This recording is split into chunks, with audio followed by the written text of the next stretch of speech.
In age-arranged world, mental illness is positively reinforced. Well, okay, so you can read this as being anytime a given world is deranged, mental illness is positively reinforced. In which case, we conclude that our current culture does not positively reinforce mental illness, although it may positively encourage medication consumption.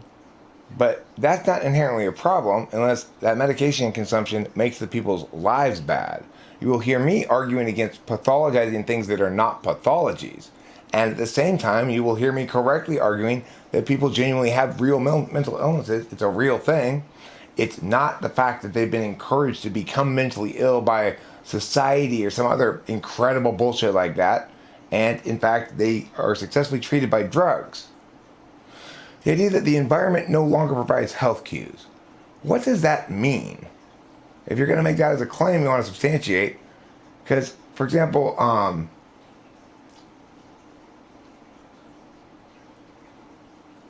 not sure how the environment ever provided health cues, or why it wouldn't anymore. Is it not the case that people will still say, "Hey, you look like you're not feeling well"? Wouldn't that be something in the environment giving you a health cue? Unscripted exposure therapy. So this is specifically about COVID stuff. I agree that it is bad for society to reduce our natural immuno response approach to a given virus unless it poses substantially more risk than COVID did. But note, it is not the case that the environment no longer produces unscripted exposure therapy. As a matter of fact, we are exposed to viruses all the time anyway, despite the fact that we take these insane, stupid health theater measures, right? In such a dystopian bedlam. Our society is not a dystopian bedlam. There's no way you could substantiate that claim. I mean, do we live in North Korea? That might be substantiatable if you were to claim North Korea was a dystopian bedlam. But because North Korea exists, to claim that the modern society that we live in currently, in which he's able to make this video that gets 12,000 views in a day or something, and continue to propagate this sheer idiocy,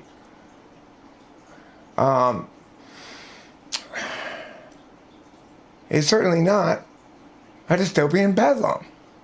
If you want to claim it is, fuck off.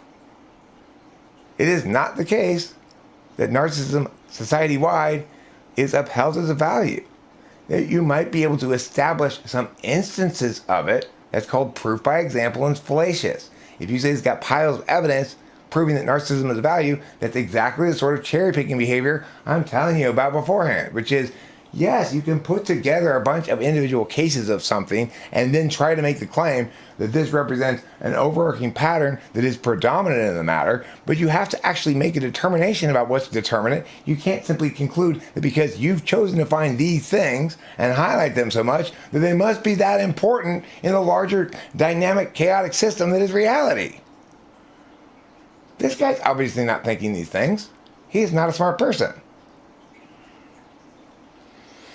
What is wrong with the fact that avoiding or postponing sex now signals being serious about a partner? Why is that bad?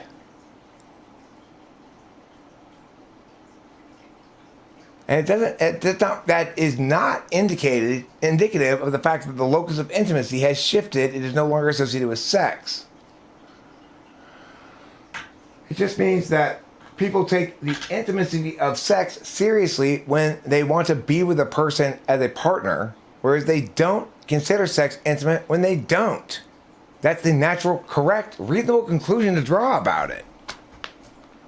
Unless you have an agenda you're clearly trying to push, in which case you don't deserve any respect from me, but merely contempt.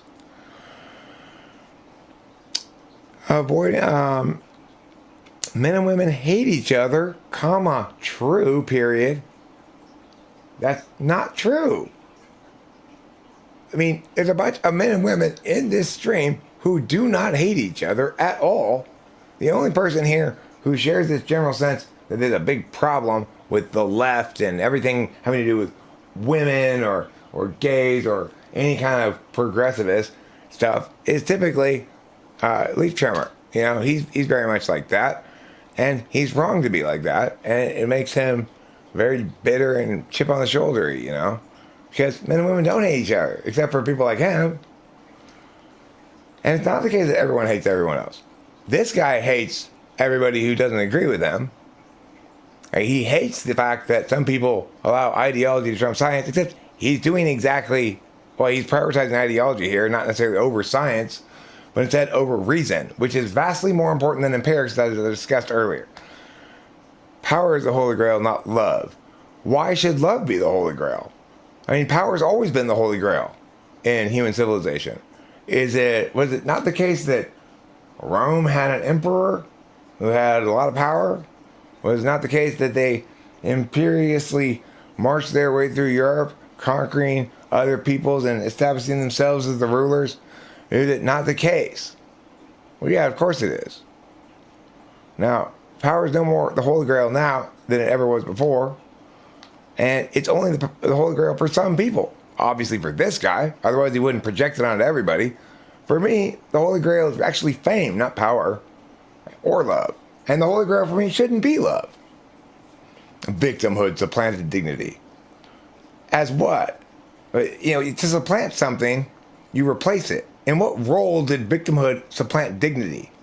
Is it the case, in fact, that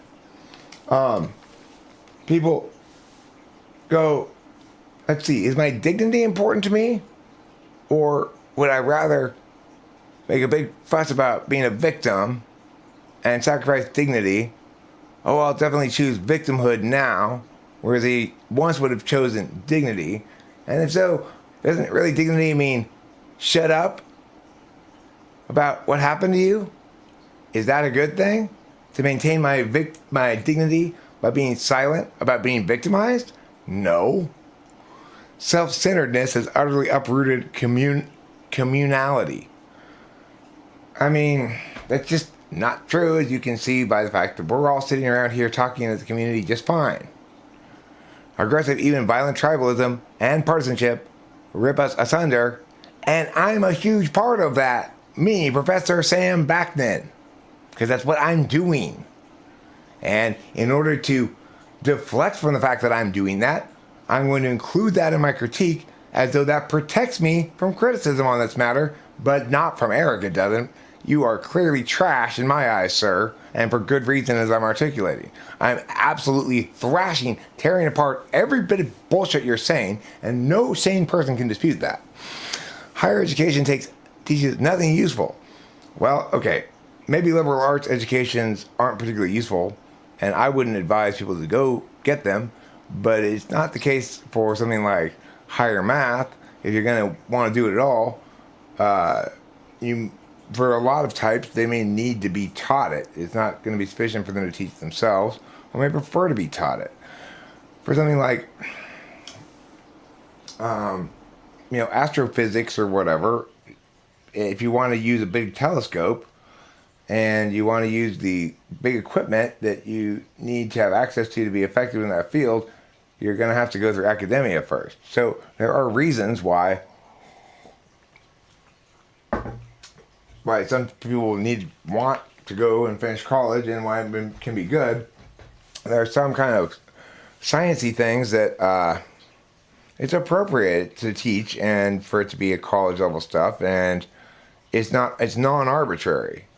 It's just certain kinds of liberal arts classes that are arbitrary, and they tend to skew heavily towards intuitive feelers because, of course,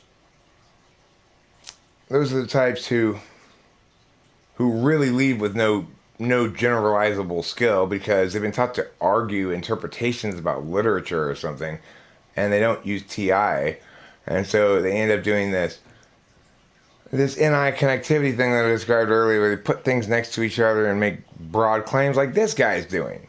This guy's probably ENFP, I would guess. ENFP or ENFJ, maybe. Yeah, probably ENFJ.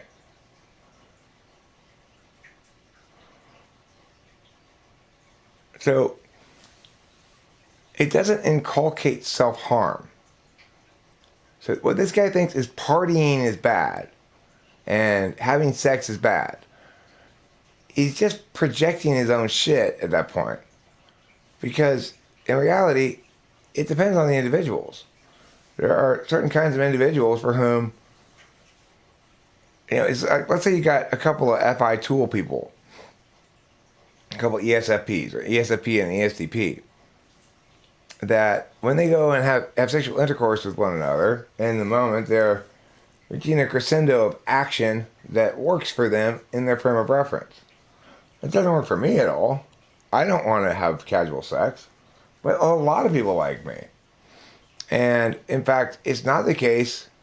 You can have it both ways. So according to this guy here, we've got having lots of sex being a form of self-harm, doing drugs and alcohol being a form of self-harm, which neither of which are, and which it's offensive to conflate the three things, because self-harm is an actual thing which involves actually harming yourself, whereas substance abuse is a very controversial point in dispute. Certainly can't be established as question begging in this fashion, and have me retain respect for you anyway.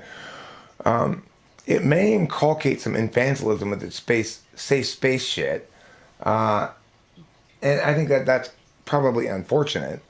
But again, inculcates a strong verb there, because it's denying the agency of the individual students, as though they're all just blank slates and endlessly naive and susceptible to whatever they hear in class and just adopt it as for themselves as the truth. Students have taken over what? Well, I mean, what have they taken over? The college? No. Wildly exaggerated at best. As in replay of Mao's Cultural Revolution. I mean, students in colleges have always been hugely liberal compared to the rest of the population, and wide-eyed and idealistic, and have their heads full of crazy nonsense. It's never not been the case. So why are we making such a big deal of it in this outrageously freaking just outrageously inflated prose and ridiculously overreaching anti-claims and shitty argumentation, this pile of shit here that Professor Sam Vaknin made? 205,000 idiots watch this guy. Unfucking believable. Listen to this last bit. In such a toxic cesspool writ large. I don't feel like I live in a toxic cesspool. The most toxic people who come around me are people saying things like this. That's as toxic as it gets. Around me, in my life. I mean, yeah, I find this shit pretty toxic. I find advocates of this shit can be themselves toxic, not necessarily. Sometimes they're super polite. Regardless, this shit's toxic for sure. Certain mental proclivities, like a dark triad personality, have become positive adaptations, something to aspire to. How many people actually think that? Who thinks that? Is it society? Is it a majority of people? Have you ever heard anybody say that? I'm sure you could find a YouTube video that talks about how psychopaths are people too. And my position on that is, those people aren't psychopaths. Narcissists are a real thing, but I would assume it's due to childhood trauma rather than being born that way. Oh, I could be wrong about that.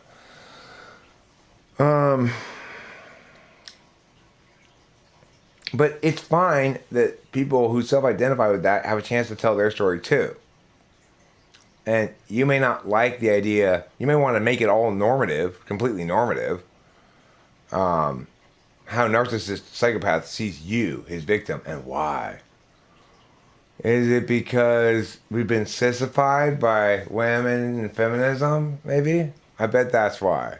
Or is it because of those goddamn liberals and their socialist ways. Oh God, they've sissified us, haven't they, Sam? They've sissified us all the way into being enamored with this kind of bullshit. Nobody says that. Who fucking says owning a dark triad personality to become positive adaptation? Who says it's good to be cutthroat and ruthless and stomp all over people in order to get what you want? That's great. I want to be like that. Nobody ever says that. Let alone is it writ large across society, as this guy claims. Now, if after that repeat analysis of why this is completely bullshit, you're not convinced that it's completely bullshit, you weren't listening. You were not listening to me. You need to replay that part of the video multiple times until you hear what I am saying.